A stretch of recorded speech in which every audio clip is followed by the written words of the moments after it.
Good evening, ladies and gentlemen. We will now call our meeting of the Board of Zoning and Appeals to order. It is now 6:10. Let us take a moment of silence, silent prayer, and then we will move forward with our business.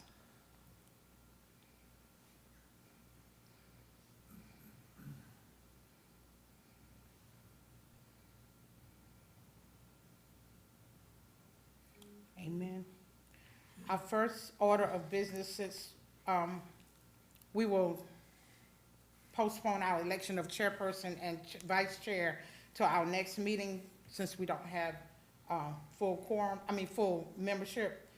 We have no old business. We will move into our new business. The first item on our new business for 2026 is the consideration of a request from Paragon. Before I do that, let me back up. Each person that will be speaking, when you come to the podium, you will give your name, and you will have 5 minutes to explain your item to us, and we will ask questions, and then once that's done, you will take a seat. We will do a vote. If you have a representative here, that representative will give their name for records as well. We will always need a name of the person that will be speaking so that it can be recorded, just in case you have a grievance against us and do not approve the decision that we make. It will go to our AL, which will be the administrative law jurisdiction in Columbia. You will have to appeal that. Yes, if you're not in agreement with the decisions that we make here tonight.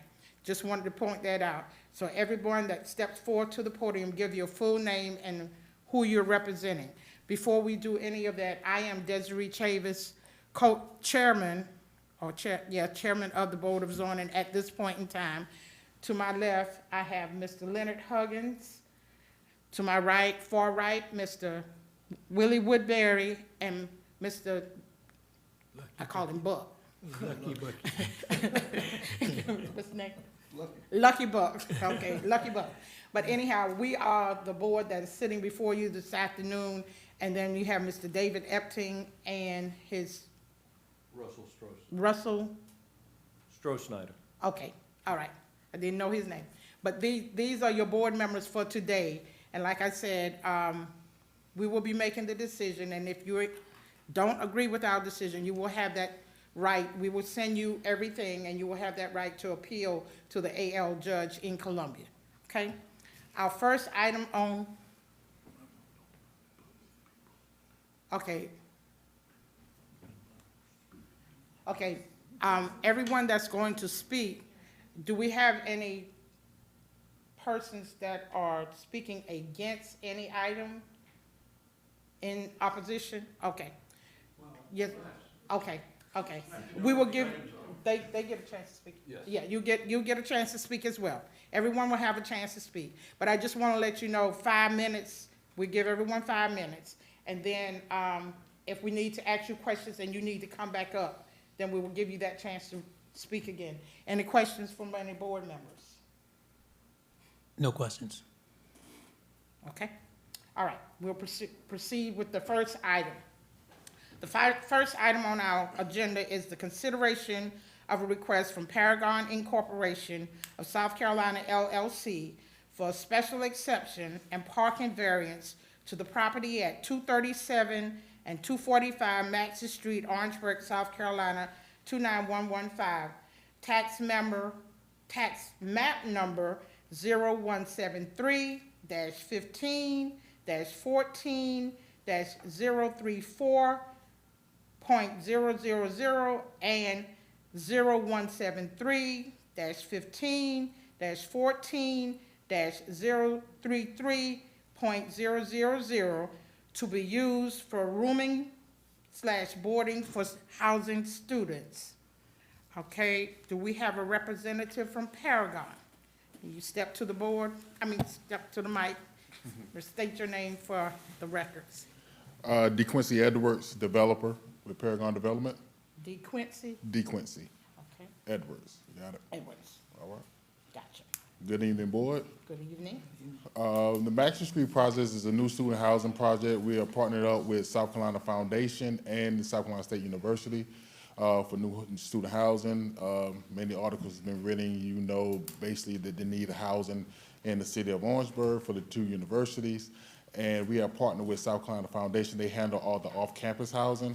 We are partnering with them now with another project outside the city. And what we come up with is the kids, we don't need a park for every kid because they have shuttle service. It's within a mile within the campus. So they offer a shuttle service that's throughout the day for the kids to be picked up. All kids won't be allowed there because freshmen and sophomores sometimes not allowed to have cars anyway.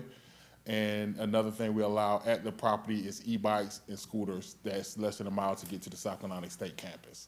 So I've written a letter, they've written a letter on my behalf just to kind of let the board know that they're full support of the number of parks we have for this project. And also they're full in support of the still providing the shuttle system for the kids and allowing the e-bikes and the scooters for the kids. And we're allowing the kids to have the e-bikes and scooters for the complex. Right off Max is probably about a quarter mile, about 0.3 from the campus. So even if they walk, that's fine, but it's still close enough for them for the shuttle service. So, did you guys get a copy of the letter? Yes, sir. Okay.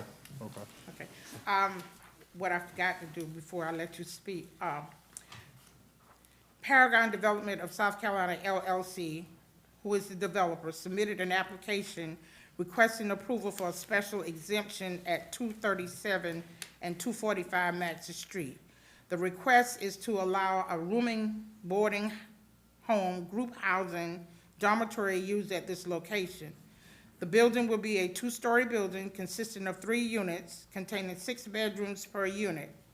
The property is currently zoned A3 general residential, which permits rooming, boarding, home, group housing, dormitory uses as a special exception. Excuse me. They are also requesting a variance to the number of parking spaces to be provided. The zoning ordinance in Table 1, which we have, requires 1 parking space per bedroom. The project will consist of 18 bedrooms, which would require a total of 18 parking spaces. The developer is requesting a variance from the 18 spaces to 10 parking spaces.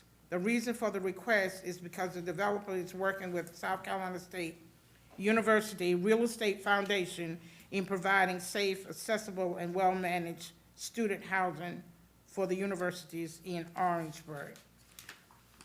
And we received a letter from the South Carolina State Real Estate Foundation.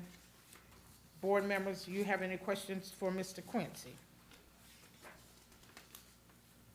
Yes, ma'am, I have a question. Go right ahead. So there won't be adequate parking, but you mentioned the e-bikes and the electric scooters.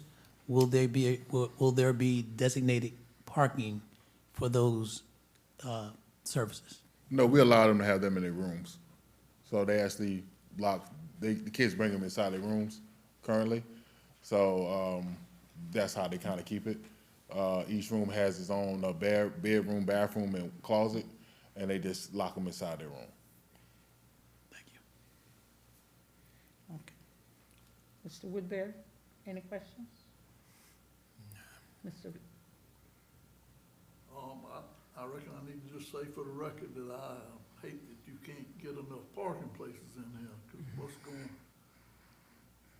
you know, every kid has a car these days, and I understand what you're saying about the transportation and all, but Well, currently, my Lands End project in the county, every kid doesn't have a car. And there's 40 parks for 72 kids. So they don't allow kids for every park right now. So it's not as bad as you think. In the county, if you go to my county project in Lands End. Okay, county is different. I understand. Yeah. I'm just saying. I understand that. Yeah. Right. Now, let me ask this question. You finished? No, No, I was asking him if he was finished. How many of these spaces will be, suppose you have handicapped students, are you allowing handicapped students to use the housing? yes, we have a handicap Okay, unit. and how many of these spaces, you're asking for 10, and it requires 18, but before you answer that, how many would be required, Mr. Epting? Just one. Okay, so how many would you have if you had handicapped students that needed the handicap parking? How many of this 10 would you set aside? One, Just one? yeah. Because we'll have one ADA apartment per the code. So they're not going to be Don't have- 80, Yeah, one unit, one bedroom is ADA accessible.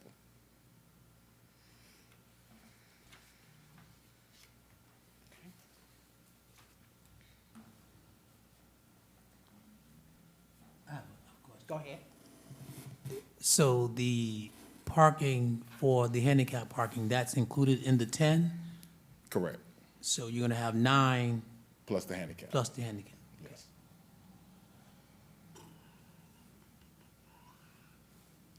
Have y'all, Go ahead. have y'all explored any other options about this parking situation? We have, and that's what we talked to the university. Since it's so close to the university, that's why the shuttle services, around the area is gonna be offered for that. Cause they need the beds, they need the rooms, and that kind of stuff, and everybody, they don't have one parks for their students on campus now. So it's not a big ask, it's not nothing under norm. Everybody doesn't have a car at South Carolina State. They don't sell that many parking passes for that at South Carolina State. Yeah, but that second location, that's a big That's a big, That's yeah. a big step. That's a big jump. So that's why the shuttle service are throughout the clock. They run from 7 a.m. to 8 p.m. And, but by this location, the more e-bikes will be more accessible because they're less than a quarter mile from campus. Well, yeah, I understand the e-bikes and stuff. I mean, you're gonna have kids dating, cars coming in, visitors coming in, all this kind of stuff. Ain't nobody gonna be able to park. They're gonna be parking on the grass, is what I'm afraid of. And that's your green space.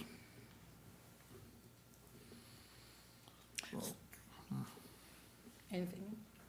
So in the event, you're saying that you're doing 18 unit, well, 3 units, Yes. will be two-story building consisting of 3 units. So let's take hypothetically, everybody that moves in has a car.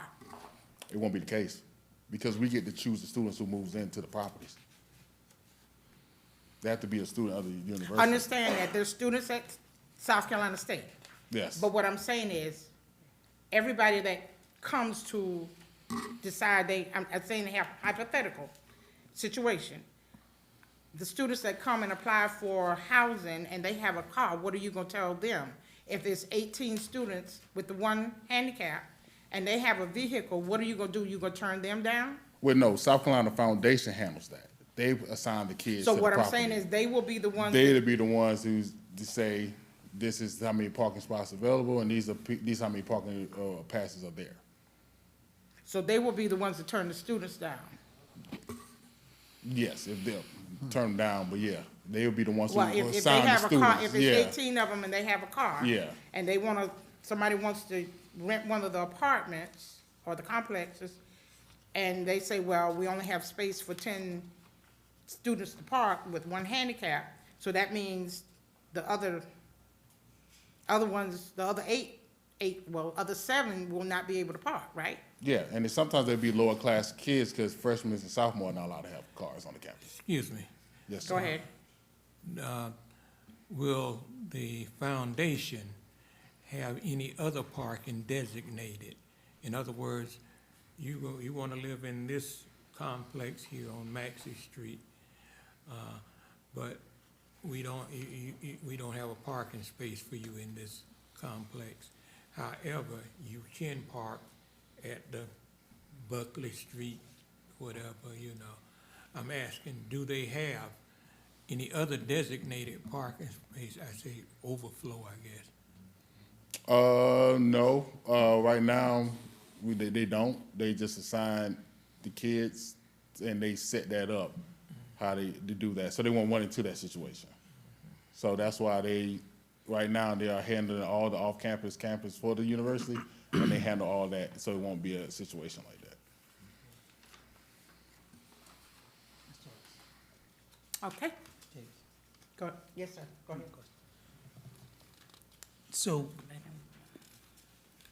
is designated parking included with the charge of the rent? Or is that all, is the parking spaces are first come, first serve?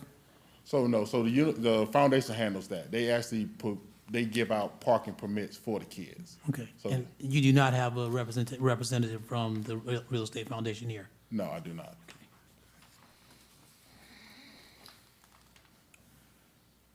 Any other questions from board members? Question for David. Okay, speaking Mike, sir. So, David, there's the, one per bedroom, that is the city requirement, so is that a federal requirement, a state, or what? That's a city requirement. That's the city requirement for rooming boarding houses, basically student housing requires one parking space per bedroom. Okay. With, just throwing this out there, with normal, if you had just normal apartments that were for individual families, only 2 parking spaces would be required to be provided per unit. So, that's just, not that that is relevant here, because this is not just a typical apartment, but yes, our ordinance requires 1 per bedroom. Well, these are all one-bedroom apartments. Is what, right, isn't that right? No, not one bedroom apartment. Well, I thought the drawing showed all of them were, No, each bedroom has its own bathroom. It's not, So it's it's still It's- 3 units and, yeah.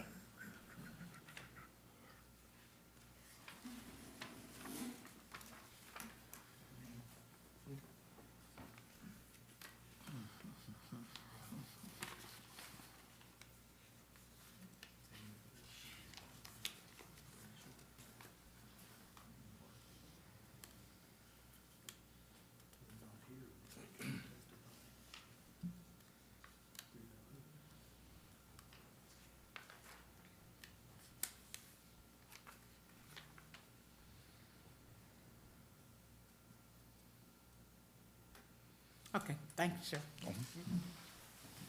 Mr. Chair, if I may, would you pull your letter out from the South Carolina State University Real Estate Foundation? I got it. Yes, sir. You may want to take a look at that, because that, it talks about the impact and adverse impact and stuff like that, down in the. About the 4th paragraph? The fifth, I think the Right, the 5th fifth paragraph. paragraph. And that may answer some of your questions as to providing additional parking in other places. But I still have a question of the number of students. It does answer that, it answers a part of that question, but my other, not being redundant or anything, but my other part is, if you have 18 bedrooms, you only have 10 parking spaces, you are only allowing 1 for a handicapped person. My thing is, if more than 1 handicapped person comes in, so I guess the board would turn that other or whoever, you might have about 3 or 4 handicapped people that want to stay in that facility or that apartment complex. So I guess the foundation, what you're telling us is the foundation is going to be the one that vets the students to move in. Mr. Evans, that's what you're saying? So I'm looking at the fact that you're discriminating against, could be some other students that want to move in, but you don't have enough parking spaces. You're only allowing 1, so the city ordinance only allows 1 handicap? Only requires 1 per a certain amount, but it's a lot higher than 10. It's also beneficial to note that this real estate foundation manages all of the partners that contribute to the housing.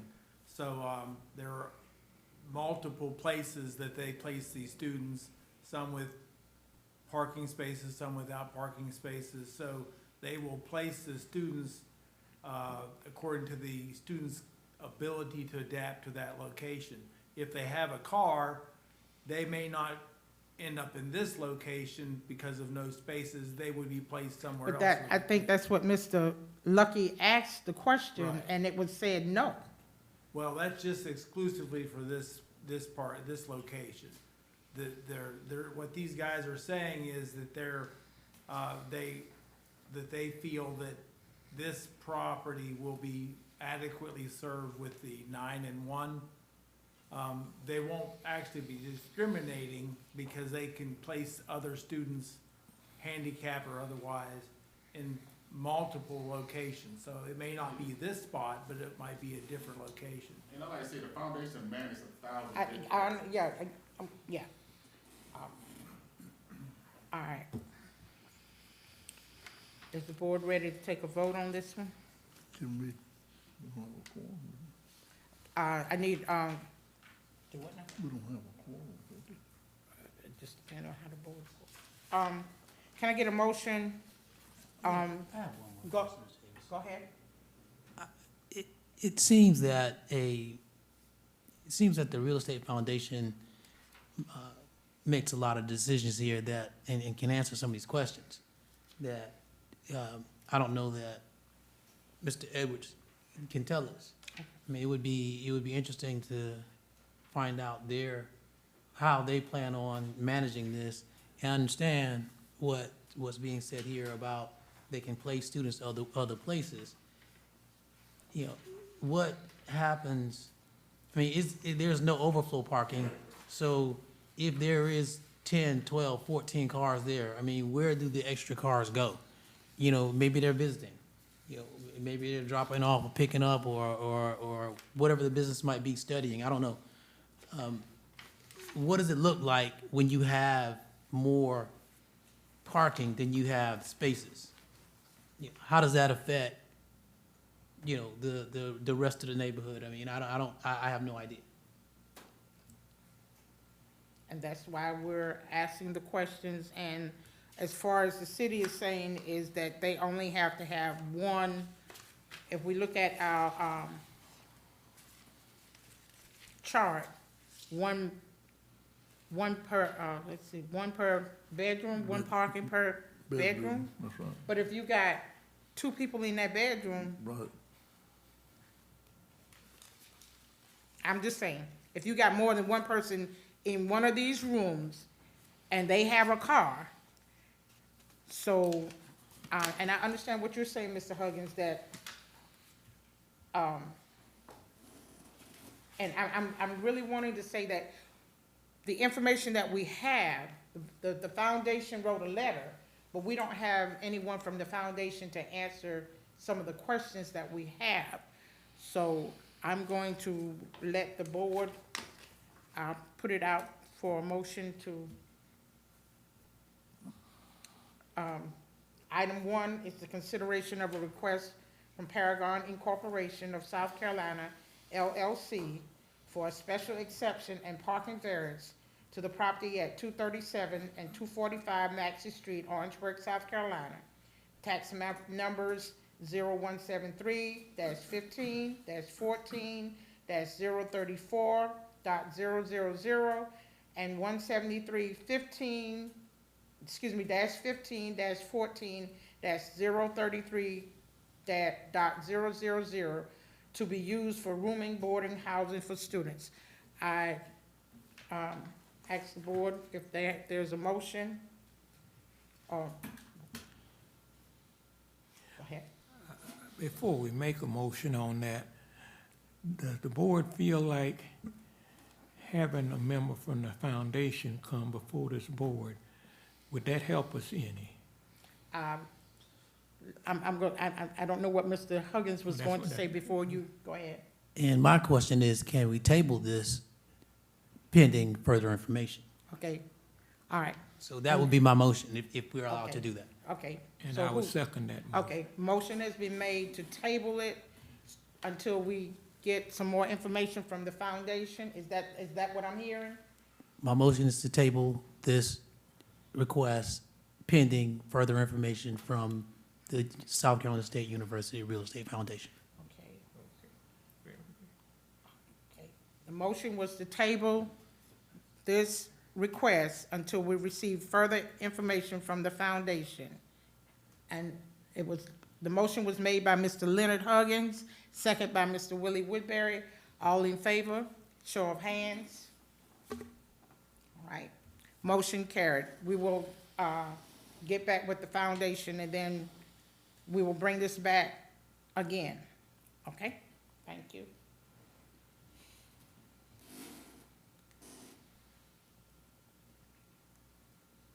All right, our second item on the agenda is the consideration of a request from Paragon Incorporation of South Carolina LLC for a special exception and parking variance to the property at 550 Bleakley Street, Orangeburg, South Carolina, 29115, tax map number 0173-15-22-002.000 to be used for rooming, boarding, housing for students.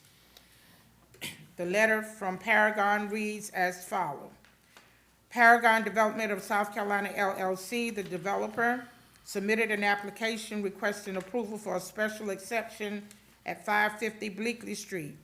The request is to allow rooming, boarding, home, group housing, dormitory use at this location.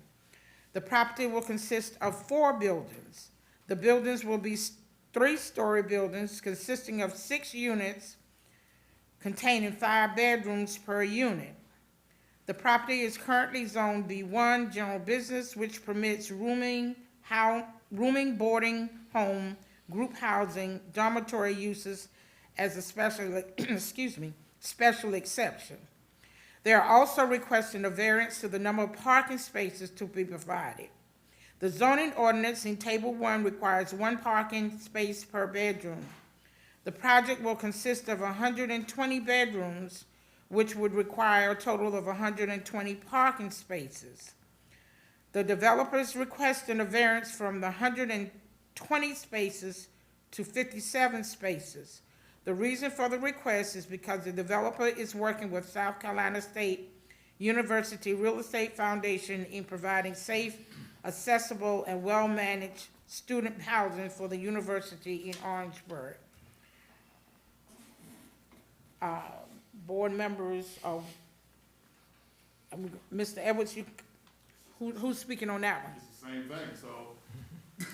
Okay. Board members? Any discussion? Well, as far as I'm concerned, that's worse than the first one. Okay. I think we need that. So I need, I just don't know how they're gonna control that.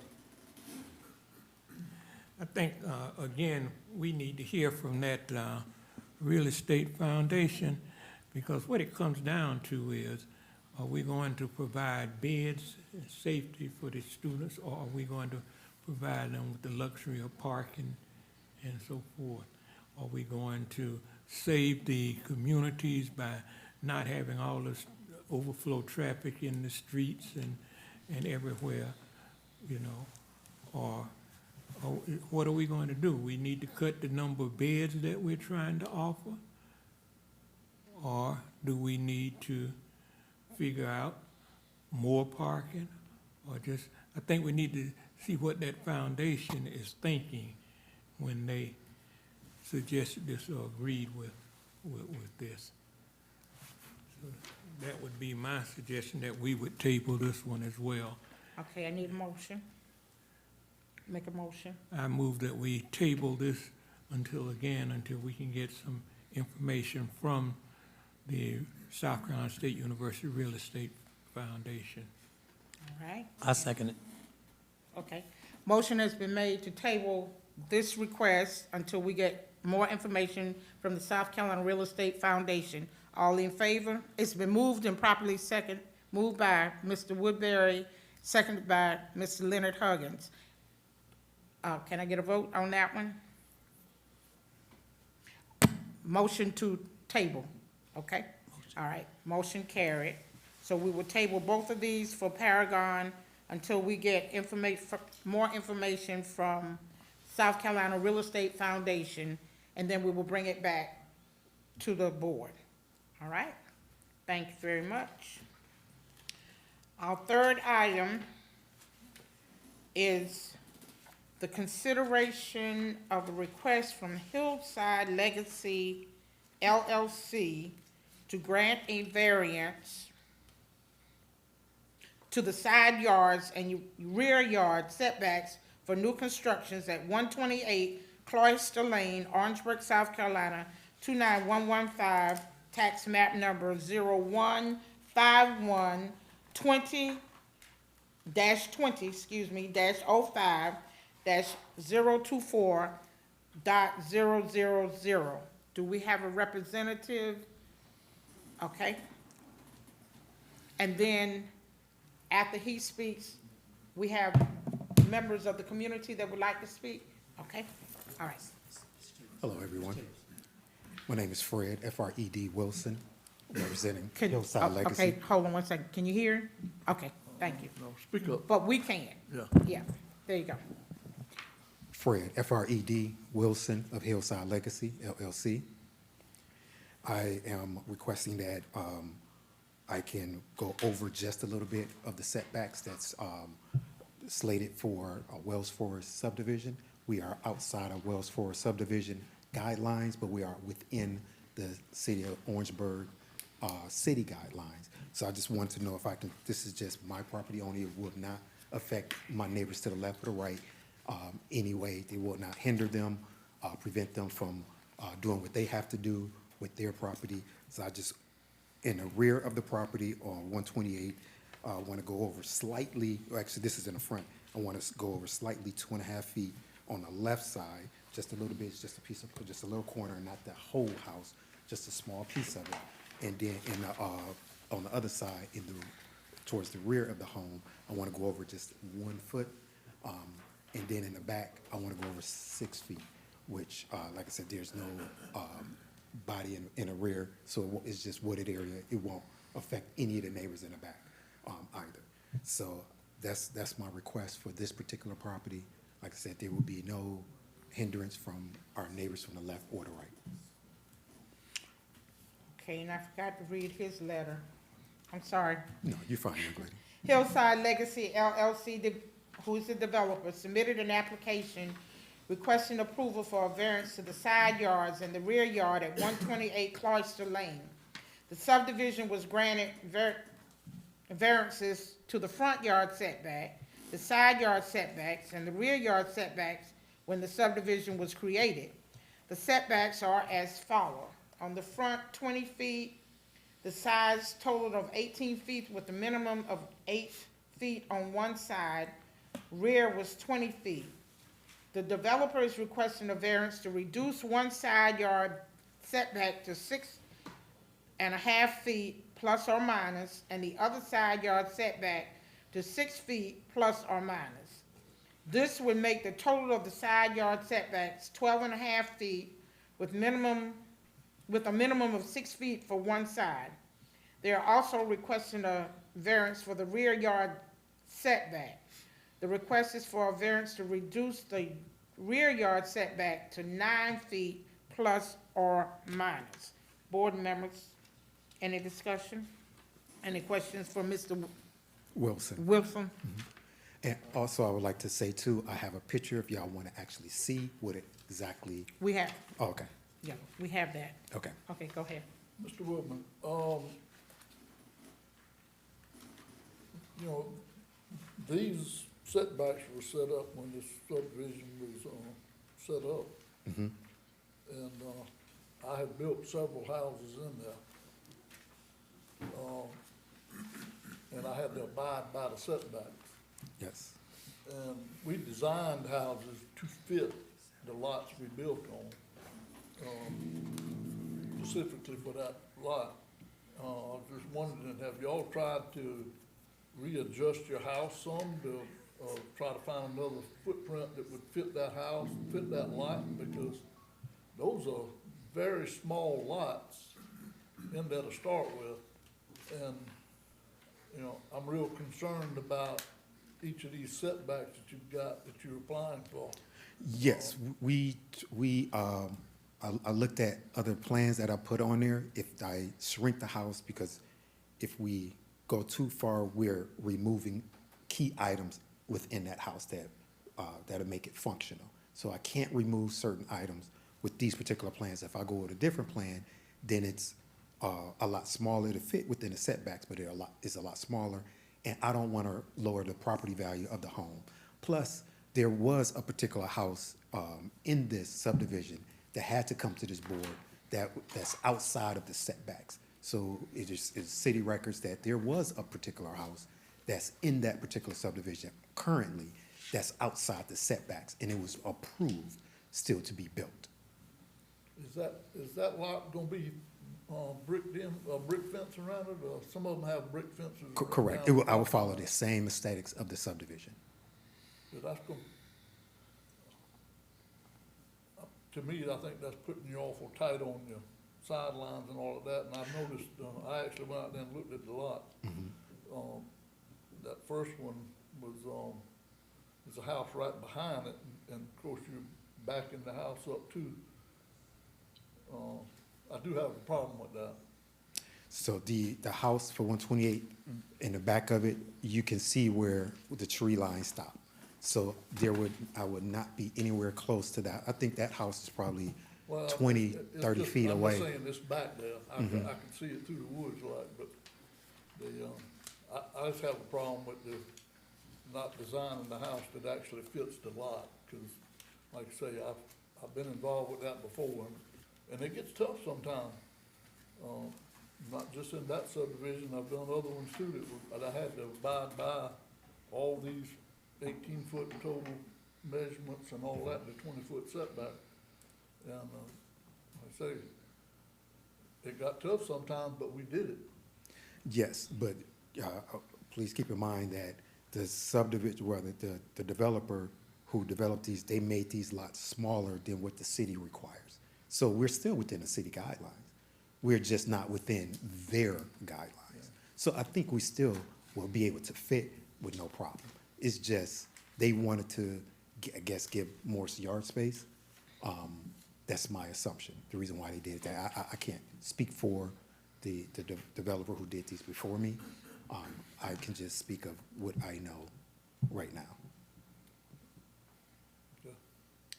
And, go ahead. Yeah, so you mentioned yard space, and can you tell me, who are you talking about? Are you talking about the houses that are existing right now?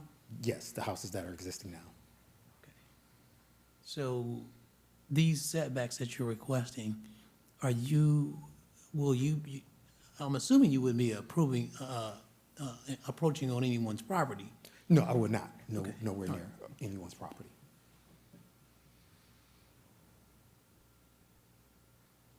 Okay, thank you, sir. All right, thank you.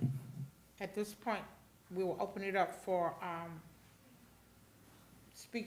anyone from the public to speak, come to the podium and give your full name for the records.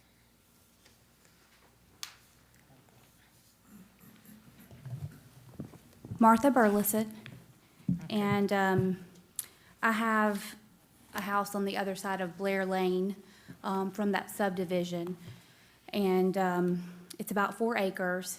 And I guess my bigger concern is not particularly this lot because it's not adjacent to my property, but if you change the setbacks for this property, there are some other lots that are adjacent to my property. So I don't want to set a precedence by allowing a waiver or variance for this, and then somebody else making the same claim, well, other people didn't have to follow setbacks, I don't want to follow those setbacks. I think it would really take away from the Blair Street properties there. So I object to changing the setbacks because those are some patio homes already, the way they're set up. And it's, they're they're tight in there. But I think you're right, it should go with the landscape of what was originally set there and what was allowed for at that time. Thank you. Any questions or comments for her? All right, anyone else? Okay, thank you. Thank you.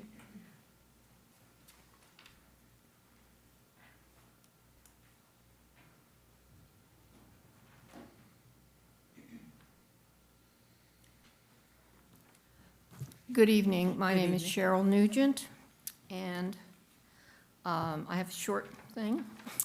Wells Forest abuts our property on 3 sides, and we've lived there for the past 22 years, so we've seen the development grow, and the houses there have gone up quickly. The back garden walls were built, which provided an excellent line between the properties. The houses there and the brick walls are attractive and provide privacy for all of us.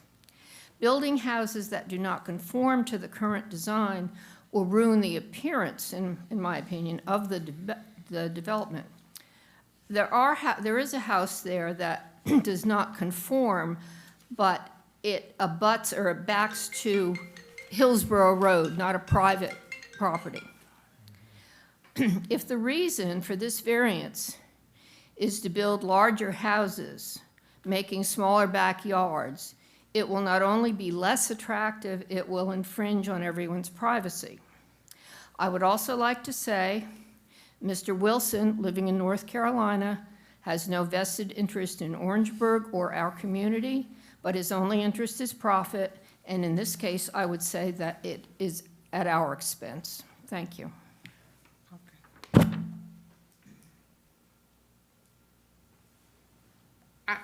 I have one, Mr. Wilson. Is this, I want to be sure I'm looking at the right property. This is not the, when you're coming around off of Wells Drive, is this where the brick wall, the houses that you're talking about putting up, is where that brick wall is? Yes. Okay, I just want to be sure I'm in the right area. Thank you, sir. And just to answer the young lady's question, this house is already slated for my aunt. So Okay, okay, that's fine. Okay, thank you.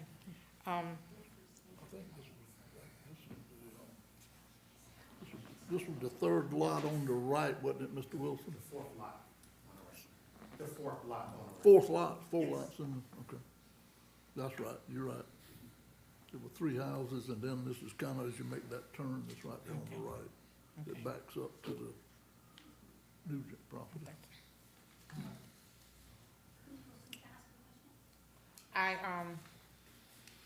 I've been back up in there, it's kind of tight as it is, but, any other questions or comments from the board members?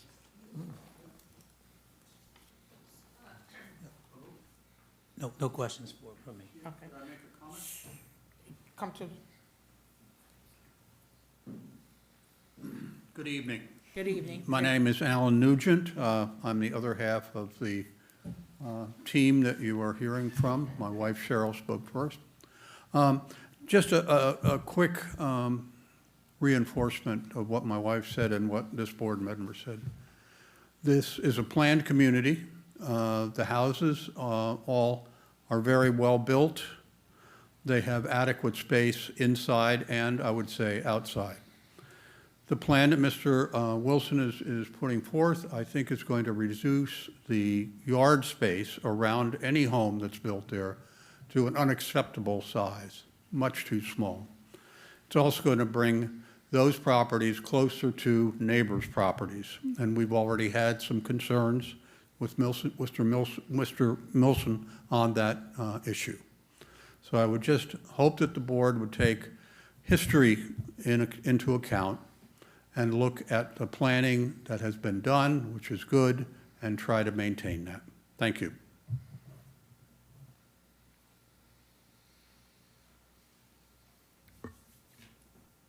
Mr. Epton, I have a question for the city. When this subdivision was developed, I guess the guidelines and the setbacks and everything were already set, so is it permissible, I guess, I might not be using the right word, but can another person come in and build and I guess, have the setbacks changed? Because just looking at the houses back up in there, they're close enough as it is. With the setbacks that were set during the subdivision planning, when that plan was done. So the city sees nothing wrong with, but I just don't want people sitting on top of each other. That's my thing. You know what I mean? Right. And if you go up in there, when they first started building, I looked back up in there, I was like, yeah, they're real close, they're tight. So my question is, I guess what my question is, did the city, when they approved the subdivision, did they give account for maybe further down the road that some of these setbacks might change, or? So when the development was first started, they had to go before the board, and at that time, they requested to have the setbacks reduced. The front yard and the rear yard was the main ones that they had reduced. And so that was a variance that was granted to the subdivision for the subdivision. However, we have had a case where another house was being built, and they went in front of the board as well to request a variance to the rear yard, and at that time it was granted. So to answer your question, yes, they were reduced when the subdivision was originally developed, but that also made it where they were able to request variances like any other lot would be able to request a variance. Was that, They would be able to request variances on a lot just like you would any other lot in a development inside the city limits. okay, was that doing, it was a developer, Marion Moore? Marion Moore. Okay, I wanted to be sure, because I remember that, after you said that, I remember them coming back. Okay. Any more questions from the board members? Anyone else from the public willing to speak on that one, on this item? The question for Mr.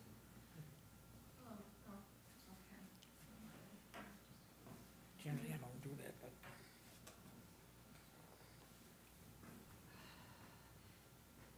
Actually, this is a question for Mr. Wilson. Could he possibly, Okay, oh, I can't No, do ma'am. that? No. Oh, okay, Okay. well.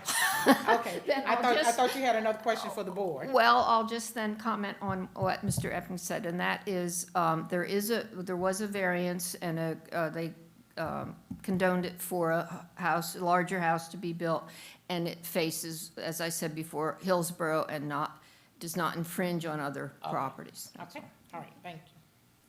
All right. Board members, any more questions? All right. I would like to. You can't sit from the, you have to come to the podium if you're going to speak, please, sir. And, Hello, I'm David Coleman. I'm president of the Wells Forest Property Owners Association.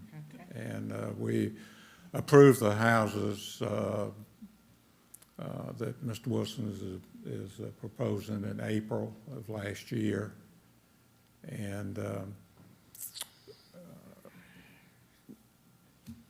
the board of directors took no position on the variances. We took it to the membership of our annual meeting, which was held this month. And once again, the property owners there took no position. They said that each of the property owners, if they had an objection to the variances, they would be here tonight. And that's the way we left it. So there was no formal objection to the houses being proposed by Mr. Wilson from the Property Owners Association in Wells Forest. Any questions? say there was not any objections? Well, it seems like we got some here now. They're not residents of Wells Forest. We abut the property, we're on the backside. They're outside of the subdivision. Yeah. Thank you. Okay, thank you. All right. Board members, what is your pleasure?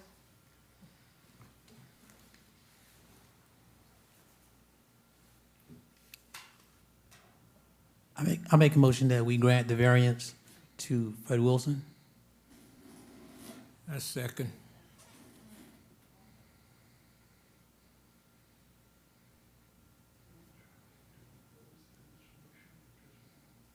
All right, motion has been made to grant the variance to Mr. Wilson for the front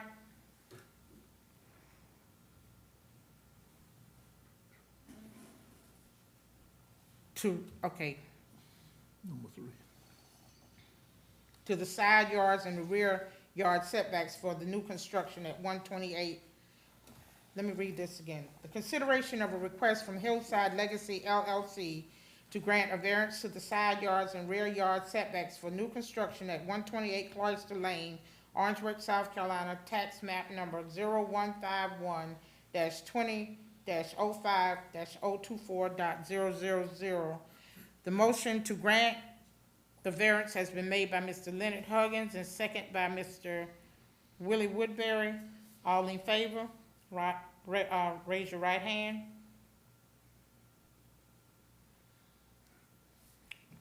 All opposed, let it be known by its same.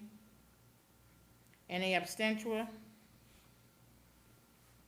Mr. Woodbury, did you go with you? We were doing the voting. I'm sorry. You got. Yeah, I Oh, I'm sorry. raised my You, it hand. was for. Four. I Okay, raised thank my you. hand. Okay.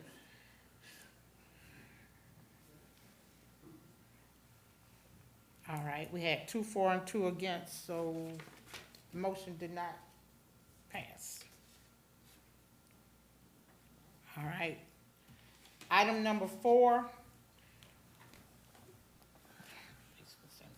The consideration of a request from Hillside Legacy LLC to grant a variance to the rear yard setback for new construction at 190 Cloister Lane, Orangeburg, South Carolina, 29115, tax map number 151-20-05-031.000. Letter to the board members was from Hillside Legacy LLC developer, submitted an application requesting approval for a variance to the rear yard setback at 190 Cloister Lane. The subdivision was granted variances to the front yard setback, the side yard setbacks, and the rear yard setback when the subdivision was created. The setbacks are as follows. Front, 20 feet, sides, total of 18 feet, with a minimum of 8 feet on one side. Rear, 20 feet. The developer is requesting a variance to reduce the yard setback to 10 feet plus or minus. Mr. Clausen, Mr. Wilson, you want to come back up and explain that one? Yes, hello again. So I am requesting to extend a setback on the rear of the property, towards the latter end of the property. That one is 2.5 feet, and then when you get to the back of the property a little bit further, it's 1.5 feet. So I wear size 11. So you look at the house, this is how much more space that I will be taking up on the property. It is not a lot of space in the rear that I will be taking up from my own property, not infringing on anyone else. So the setback, like we said before, it's been approved already by another builder. Actually, the builder who built this subdivision, he came back and asked for an exception, and he was approved for that. So I'm just asking the same courtesy. And I'm keeping the same aesthetics. Everything that you see in Wells Forest now, it will be built, very similar. Of course, material is a little bit newer, so some of the brick will be shinier, stuff, but it still will be the same aesthetics as the current build. And to this particular property, well, two of the properties that I'm building, one is for my aunt, one is for my mom. So I am not selling this for profit. This is for my relatives. So this is not something that I'm trying to come in and, so I'm adding value or adding to this subdivision and raising the property value. Board members? Just a quick question for clarity. Yes, sir. Mr. Wilson, I think we're talking about 10 feet, not 10 inches, correct? Just, yep, just 12 inches. I mean, 1 foot. 12 inches, 1 foot. You say 10 feet, right? Yeah, there's, 1 foot. no, it's 10 feet. Right. It's 120 inches. Right. 10 feet is the space from one house to the next. So I'm not asking for all of that. I'm just asking for one of the 10. Okay, Yeah, thank you. you're welcome.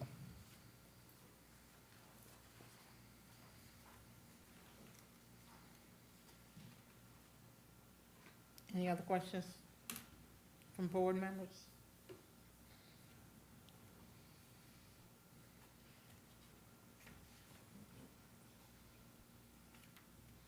Any comments from the public on this 190, the property at 190 Cloister Lane?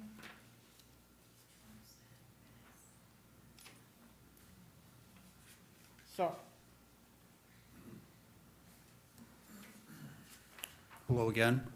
yes, sir. For the record, Alan Nugent, resident neighbor of Wells Forest. My objections are essentially the same for this lot as they are for the first lot, only in fact more so. The property line between Lot 190 and our property is quite long, and we would like to respect the privacy that we do already have, even though it has been disrupted in the past by Mr. Wilson. Thank you.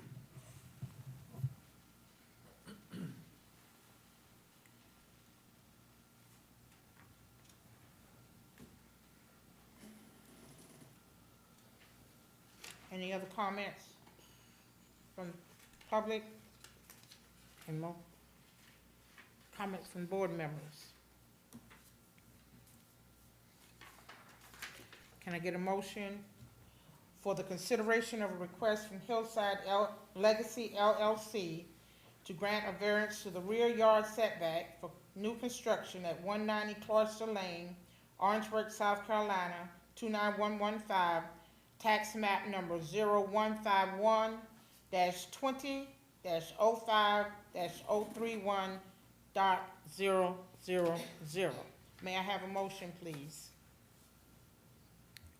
I make a motion to grant the variance. Motion has been made to grant the variance by Mr. Leonard Huggins. Can I get a second? I second it. Second by Mr. Willie Woodbury. All in favor, raise your hand. Any opposers? Excuse me. That is not good enough. All right, we have 2 for the variance and 2 against.